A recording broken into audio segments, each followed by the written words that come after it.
They told the Times it was unpatriotic. They told the Times the publisher, Sulzberger, could go to jail. They told Mr. Sulzberger that his father wouldn't have run it. This could backfire on the Times. The main thing is to cast it in terms of doing something disloyal to the country. That's right. This risks our men, you know. Do you feel, Mr. Sulzberger, that the national security is endangered as charged by the administration? I certainly do not.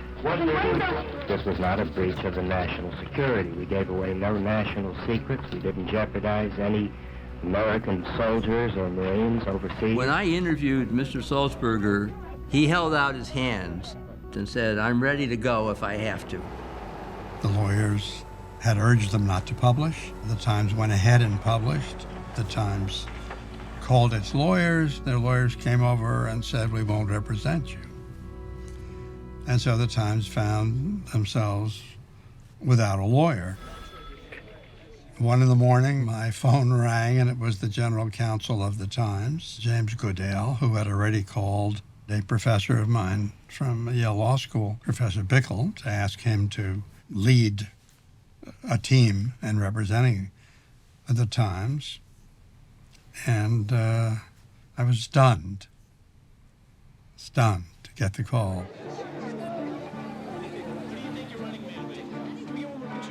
I was a young reporter working for the late, great National Observer, and they sent me to New York to cover the temporary restraining order. I remember being scared, really scared.